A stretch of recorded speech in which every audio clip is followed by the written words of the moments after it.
Hey friends, thanks for dropping by.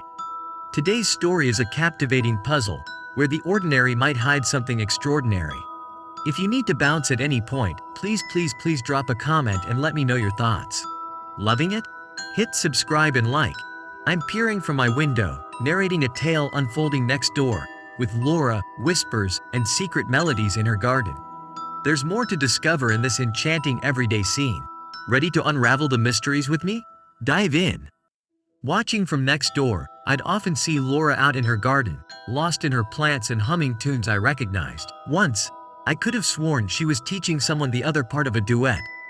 You know, one of those songs where two voices play off each other? I never saw who, but I just figured she wasn't alone. Sometimes, while passing by, I'd noticed two mugs on the windowsill. It was odd because most of the time, it was just one. And the shadows behind those thick curtains of hers? Well, it was hard to tell who they belonged to. But what struck me most was the laughter, not just hers.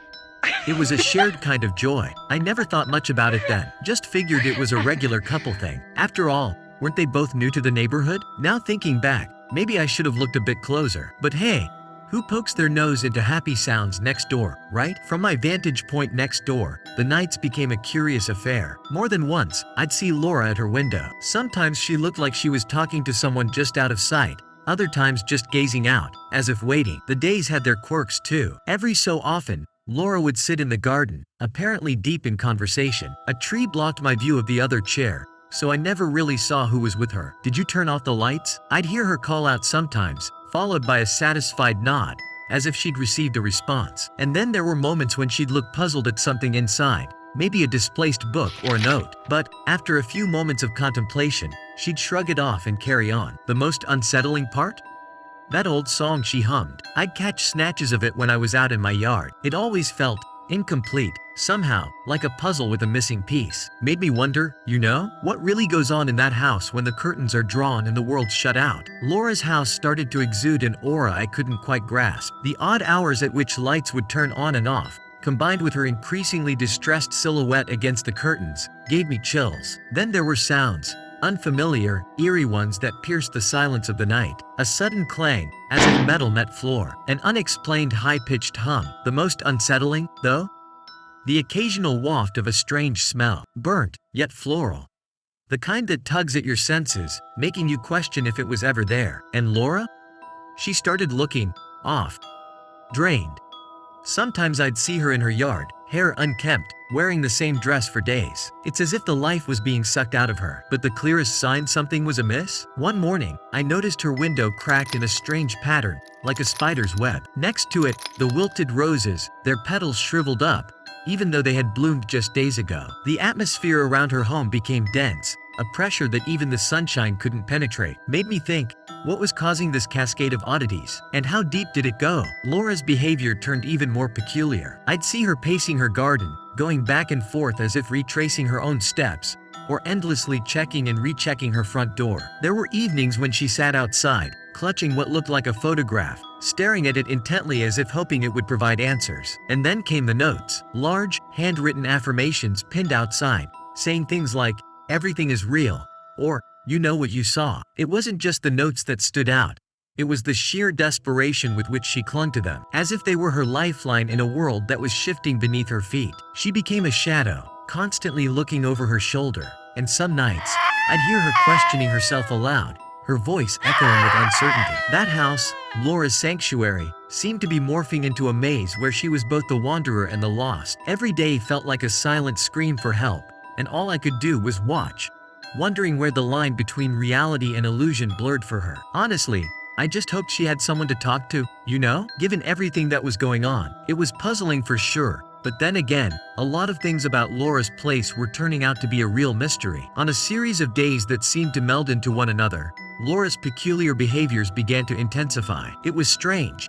She often left the gate slightly ajar, as if someone had just left or was soon arriving. On more than one occasion, I even heard her call out, "Tom, have you seen the morning paper?" But every time I tried to get a glimpse, I only caught the fleeting presence of that unfamiliar wanderer. It was easy to assume they might be one and the same. One day, through my window, I saw Laura setting two places at her dining table. Later that evening, I spotted her having a brief interaction with the wandering stranger at her gate. The puzzle pieces seemed to be fitting together. Was this elusive Tom? But then came that stormy night, when the lines between reality and illusion became impossibly blurred. Amidst the deluge, Laura's voice pierced through, sounding frantic and distressed. Phrases like, "Is that what you want, Tom?" or "Why would you even suggest that?"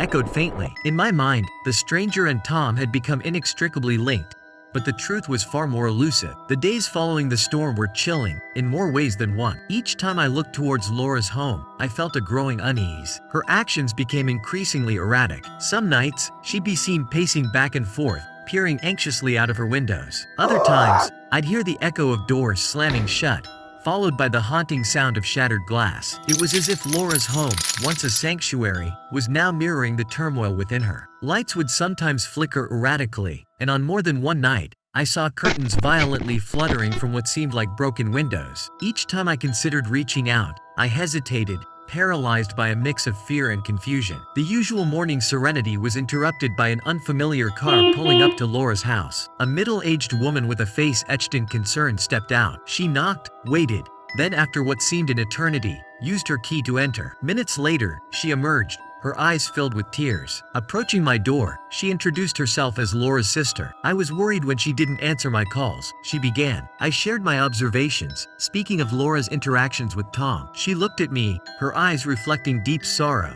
and handed over an old photograph. Laura, radiant, next to a beaming man with kind eyes. The caption read, "Forever and always." The date? 10 years prior. "That's Tom," she said, voice trembling. "He passed away suddenly a decade ago." Laura never truly moved on. Every detail, every whisper, every fleeting shadow, it all clicked. Laura was immersed in a past she couldn't let go of. And me? Perhaps I was just a bystander, swept up in the echoes of her lingering memories. Or had my desire for a story blurred the lines between reality and imagination? Survive the tale and crave more. Your bravery deserves applause. Dare to dive deeper.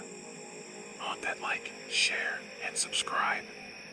Whispers in the dark or screams aloud. Share your thoughts. Your voice guides our next ghostly tale.